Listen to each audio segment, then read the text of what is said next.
Oi pessoal, tudo bem? Vamos então dar início ao estudo da propagação em meios sem perda. Bem, o que é um meio sem perda? Um meio sem perda é um meio material caracterizado por ter uma condutividade elétrica sigma igual a zero. Tem também uma permeabilidade relativa, na maior parte dos casos é uma permeabilidade igual à do espaço livre, e tem também o epsilon, dado pelo seu εr, a permissividade relativa. No caso do espaço livre, que é um meio sem perda, um dielétrico perfeito, ε0, a permissividade vale 8,85 vezes 10 a menos 12 farad por metro. E o μ, a permeabilidade é igual a μ0, que vale 4π vezes 10 a menos 7 Henry por metro. A constante de propagação, forma genérica, nós já obtivemos anteriormente. No caso dos meios sem perda, como a condutividade é nula, esse termo aqui, marcado com x, ele é nulo, ele não vale nada, então ele pode ser eliminado aqui do equacionamento. Consequentemente, nós chegamos à expressão para constante de propagação γ. E daqui, a gente tira imediatamente que a parte real é igual a zero. Ou seja, no caso dos meios sem perda, alfa é igual a zero e o beta é ômega raiz de μ, é proporcional à frequência. Então, a conclusão é a seguinte: no meio sem perda, a onda plano uniforme se propaga sem atenuação, ou seja, ela mantém a mesma amplitude à medida que se propaga. Então, exatamente como mostra essa animação aqui, a amplitude do campo elétrico em azul e a amplitude do campo magnético em vermelho, elas não mudam à medida que a onda se propaga, certo? Bom, aqui está então a expressão do campo elétrico. A exponencial decrescente não aparece mais, porque o meio sem perda não tem decréscimo, não tem atenuação da amplitude. Então, como eu não fiz restrição, aqui pode ser mais ou menos de acordo com o sentido de propagação. Falemos da velocidade de propagação no meio sem perda. Como que se calcula a velocidade de propagação? Ora, para qualquer meio é ômega sobre beta. No caso específico de um meio sem perda, o beta a gente acabou de ver, é ômega raiz de μ. Aqui eu posso então cortar ômega com ômega e obtenho uma velocidade de propagação numa expressão bem simples, 1 sobre raiz de μ. Se for o espaço livre, μ igual a μ0, ε igual a ε0, isso resulta exatamente na velocidade de propagação da luz, certo? Isso aqui é uma coisa muito importante na história da física, porque nem sempre se soube que a luz era uma onda eletromagnética, mas já havia medições da velocidade da luz. Quando Maxwell desenvolveu sua teoria, a partir dela, ele deduziu que a velocidade da luz era de aproximadamente 3 vezes 10 a oitava metros por segundo, utilizando apenas constantes elétricas, permeabilidade e permissividade. Então ele chegou à conclusão, olha, isso é um forte indício de que, de fato, a luz é uma onda eletromagnética, como Faraday tinha falado. Não foi muito acreditado na época, disseram só o fato de ser uma velocidade parecida não implica que a luz é uma onda eletromagnética. Mas, depois, com o passar do tempo, os físicos aceitaram que era, de fato, o caso, certo? Uma outra coisa importante é que no meio sem perda, então, a velocidade de propagação não depende da frequência.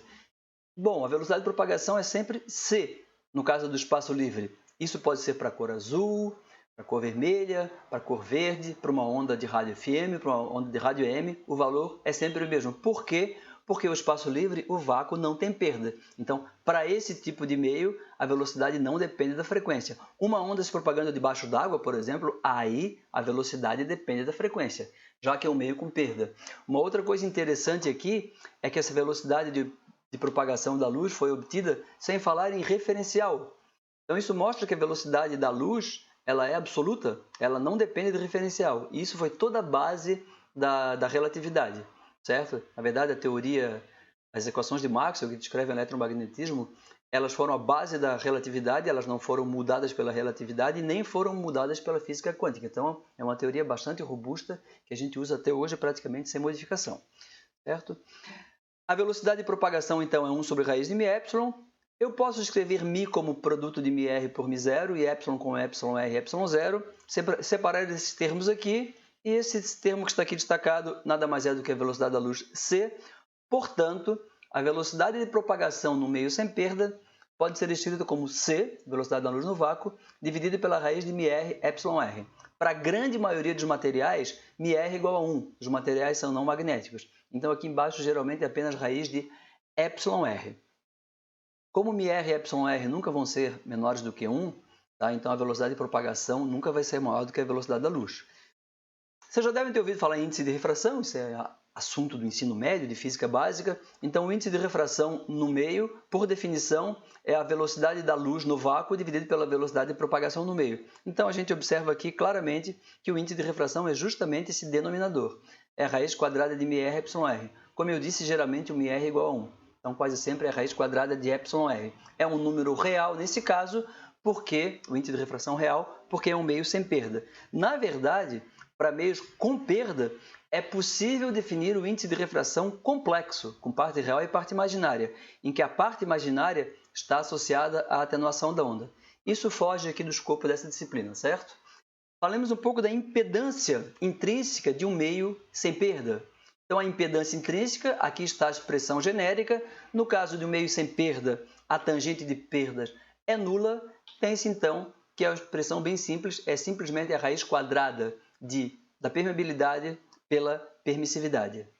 No caso do espaço livre, μ0 ε0, isso resulta em aproximadamente 377 ohms. Então, a impedância intrínseca do espaço livre é 377 ohms. Se eu pegar qualquer onda eletromagnética que se propaga no espaço livre, dividir o campo elétrico pelo campo magnético, isso vai resultar em 377 ohms. Atenção, isso não é uma impedância de circuito. Não vou pegar um multímetro aqui e vai medir 377 ohms. É um circuito aberto, daria infinito. 377 ohms é uma impedância intrínseca, uma impedância de onda. 377 é aproximadamente igual à frequência angular da rede elétrica aqui no Brasil, 2π vezes 60. Então, é comum também escrever 377 como sendo 120 π ohms. É só uma aproximação, para escrever mais bonitinho, para colocar duas letras gregas. A gente também pode fazer a mesma coisa que fez para a velocidade, escrever a impedância intrínseca em termos da impedância intrínseca do espaço livre. Então, a impedância de um dielétrico qualquer, dielétrico sem perda, é a impedância do espaço livre, raiz quadrada de μr εr. Mais uma vez, μr quase sempre é igual a 1. Poucos meios têm permeabilidade maior do que 1. Então, a conclusão a que se chega é bastante importante, é a seguinte: no meio sem perda, a impedância intrínseca é uma grandeza real. Isso daqui é um número real, ou seja, o ângulo da impedância é nulo. A consequência disso é que campo elétrico e magnético estarão em fase, e é justamente isso que a gente observa nessa figura. Nas posições em que o campo elétrico é máximo, o magnético é máximo. Idem nos instantes de tempo. A mesma coisa vale para os nulos. Nos instantes que o campo elétrico é nulo, o magnético é nulo. Ou seja, eles estão perfeitamente em fase, sincronizados no espaço e no tempo. E isso acontece e só acontece para os meios sem perda, que têm impedância intrínseca real. Além do campo magnético, vamos obter a expressão para o campo magnético. Tá? Para obter o campo magnético, então, basta dividir o campo elétrico pela impedância intrínseca. Só isso. Se a onda se propagar no sentido negativo de z, aí eu tenho que trocar o sinal também. Isso nós já vimos, certo? Está. E a densidade de potência média, o valor médio do vetor de Poynting. A expressão genérica está aqui. Eu vou apenas substituir quanto que é cosseno de θ. Cosseno de 0 vale 1. E elevado a menos 2αz. Alfa vale 0, então vale 1. Tudo isso aqui vale 1. E o módulo da impedância, como é um número real, é o próprio valor da impedância. Consequentemente, para os meios sem perda, dielétricos perfeitos, a densidade de potência média é o campo elétrico ao quadrado dividido por 2 vezes a impedância intrínseca. Se eu trabalhasse com o valor eficaz do campo elétrico e não o valor de pico, nós estamos trabalhando com o valor de pico, esse 2 nem apareceria aqui. Tá? Então, aqui tem uma animação de uma onda que se propaga no sentido positivo de z. Eu estou mostrando uma distância correspondente a um comprimento de onda. Então, a gente vê que campo elétrico e magnético variam em fase, perfeitamente em fase, um acompanha exatamente o outro, e o vetor de Poynting está representado aqui em verde, ele está indo para a direita e não sofre, como os campos, não sofre nenhum tipo de atenuação. Então, vamos resumir tudo o que a gente viu sobre os meios sem perda, certo? Os dielétricos perfeitos. No meio sem perda, a onda plana uniforme não sofre atenuação, mantendo os mesmos valores de amplitude dos campos e da densidade de potência média à medida que se propaga. tanto a velocidade de propagação quanto a impedância intrínseca não dependem da frequência. E a impedância intrínseca é uma grandeza real. Consequentemente, campo elétrico e magnético estarão sempre em fase, tanto no espaço quanto no tempo. Vamos resolver vários exercícios relacionados à propagação de uma onda no espaço livre, até para mexer um pouco com as nossas equações, adaptá-las para algumas outras situações que não foram previstas inicialmente. Então vamos lá. Primeiro exercício, que é o exemplo 6, uma onda plana uniforme com campo elétrico dado por 20 cosseno de 10 a nona π vezes t, menos 4π vezes z, isso está na direção I, em direção x, dado em volt por metro, tá? Ela se propaga no meio não magnético. Então, o meio tem permeabilidade igual ao do espaço livre, μr igual a 1, μ igual a μ0. Obtenha o campo magnético e a densidade de potência média correspondentes. Foi dado o campo elétrico. É um meio sem perda? Sim. Por quê? Porque não tem nenhuma exponencial decrescente aqui na amplitude. Então, é um meio sem perda. O que mais que eu posso tirar do enunciado? O valor do campo elétrico é 20 volts por metro. É o valor em Z igual a zero, na verdade é um valor em qualquer posição, já que ele não varia, não tem atenuação. Beta é o que multiplica Z, então é 4π radianos por metro. O sentido de propagação, como aqui tem um sinal de menos, o sentido de propagação é o sentido positivo de Z. Ainda mais, o que multiplica T é o ômega, então é 10 a nona π radianos por segundo. Se eu dividir por 2π, eu tenho a frequência em Hz, de 500 MHz. É um meio sem perda, já tínhamos falado sobre isso. E é um meio não magnético, também já tínhamos falado sobre isso. Tá? Então, como obter o campo magnético? Para obter o campo magnético, é preciso calcular a impedância intrínseca. Mas, para calcular a impedância intrínseca, eu preciso da permissividade do meio. Foi dada a permeabilidade, não a permissividade. Mas a permissividade pode ser calculada a partir da velocidade de propagação da onda, certo? Então, a velocidade de propagação é ômega sobre beta, o ômega foi dado, o beta foi dado. Consequentemente, a velocidade de propagação é, dividindo aqui, dá 2,5 vezes 10 a oitava metros por segundo. Não é o espaço livre. Se fosse o espaço livre, aqui seria 3 vezes 10 a oitava, aproximadamente, metros por segundo. Se aqui fosse, em vez de 3, 3,5 vezes 10 a oitava metros por segundo, acima da velocidade da luz, aí eu teria cometido um erro. Não é o caso, certo? Então, essa é a velocidade. Para um meio sem perda, é C dividido pela raiz de μr εr, μr igual a 1, meio não magnético. Então, daqui eu tenho simplesmente o εr, ele sai imediatamente daqui, é igual a 1,44. Agora sim, eu posso calcular a impedância intrínseca. Então, a impedância intrínseca é 377, raiz de μr sobre εr, μr igual a 1, 377 pode ser escrito como 120π, e o εr igual a 1,44. Nem precisa de calculadora aqui, ó. 1,44 raiz quadrada é 1,2, 120 dividido por 1,2 é 100. Então, a impedância intrínseca desse meio é 100π ohms, aproximadamente 314 ohms, certo? O campo magnético é, então, o campo elétrico dividido pela impedância intrínseca. O campo elétrico foi dado, é 20, a impedância intrínseca eu acabei de calcular, então é 20 dividido por 100π, 1 sobre 5π.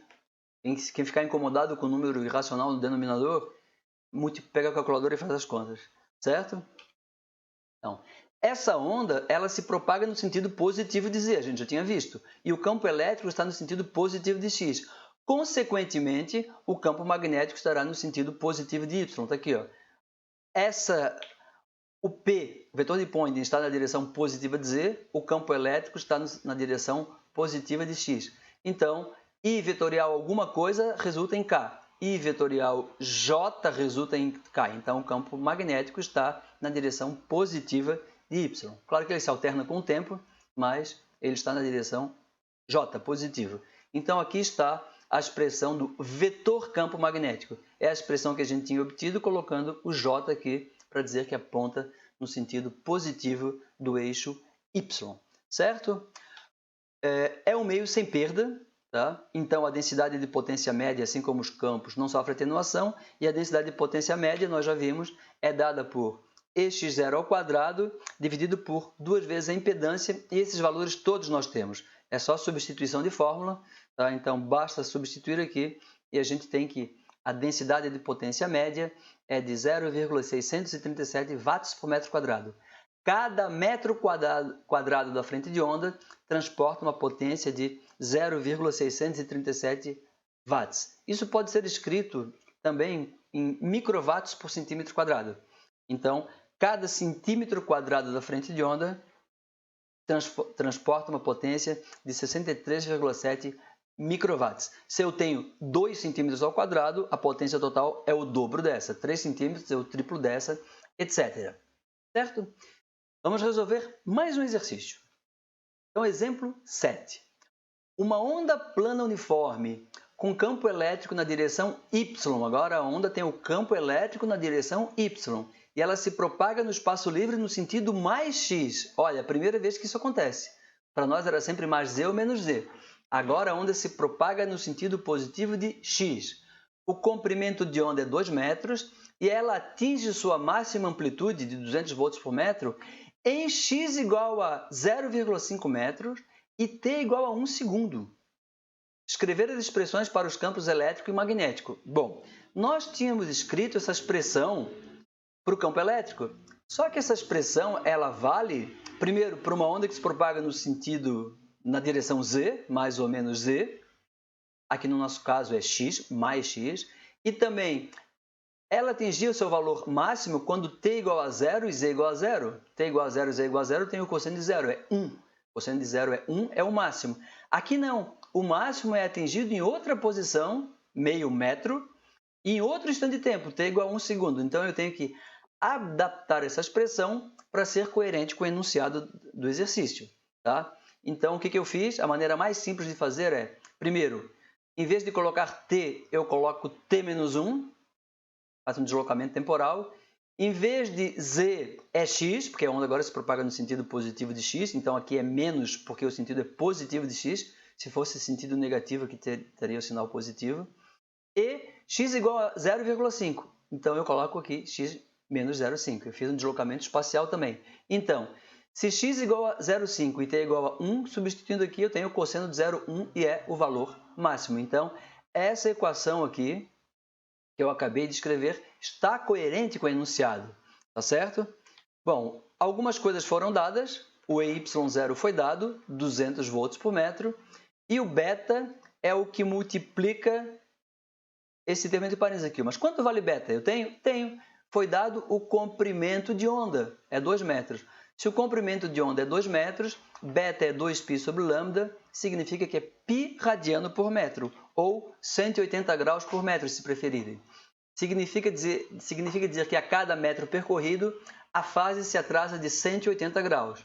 Para se atrasar de um ciclo completo, 360 graus, teria que ser 2 metros. E é justamente essa a definição de comprimento de onda. Certo?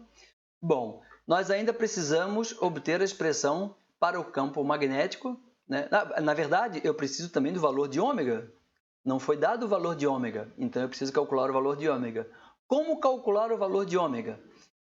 Ômega sobre beta é a velocidade de propagação. Essa onda se propaga no espaço livre, então a velocidade eu conheço é c. Certo? Então, daqui eu tiro o valor de ômega. É simplesmente passando beta para o outro lado, multiplicando, é beta vezes c. Tá? O beta eu tenho, tá? É π radiano por metro, e a velocidade de propagação eu tenho, é c, 3 vezes 10 à oitava. Então, aqui eu tenho o valor de ômega. Se eu dividisse por 2π, eu teria o valor da frequência. Então, eu tenho finalmente a expressão para o campo elétrico. Ela atinge 200 volts por metro, num instante t igual a 1, x igual a meio, se propaga no sentido positivo de x e o campo elétrico está na direção y. Então, o vetor unitário que vai aqui é o vetor j. Aqui, então, a expressão do campo elétrico está pronta. Eu preciso obter o campo magnético. Para obter o campo magnético, eu tenho que calcular a impedância intrínseca. Nesse caso, eu não preciso, porque é o espaço livre. A impedância intrínseca a gente já sabe quanto vale. É 377 ohms, ou 120 π. Então, aqui eu tenho que o campo magnético é de aproximadamente 0,53 ampere por metro. Essa onda, como a gente já tinha falado, ela se propaga no sentido positivo de x. E o campo elétrico ele está na direção mais y. Então, para onde estará o campo magnético? De novo, Campo elétrico, campo magnético, regra da mão direita, estou usando a regra do produto vetorial, a regra da mão direita, eu estou aplicando a minha outra mão, não existe história de regra da mão esquerda, isso só complica a cabeça dos alunos, a única regra que existe é a regra da mão direita. Eu vou aplicá-la onde? Na outra mão. Então, campo elétrico, campo magnético, vetor de Point. É assim, certo? O campo elétrico, então, está na direção Y, aqui é J, a onda se propaga no sentido positivo de x, aqui vai I. O que deve ser colocado aqui para que isso aqui seja uma igualdade, para que se verifique? Então, J vetorial alguma coisa dá I. J vetorial K dá I. Então, estou percorrendo aqui no sentido horário. Então, finalmente, eu tenho a expressão para o campo magnético. É similar ao do campo elétrico, mas em outra direção, e com um módulo que é o módulo do campo elétrico dividido pela impedância intrínseca do espaço livre. Tá certo, pessoal? Então, a gente já viu 2 exercícios sobre meios sem perda. Vamos dar uma pausinha aqui para descansar um pouco e vamos ver mais exercícios então, tá certo? Até daqui a pouco.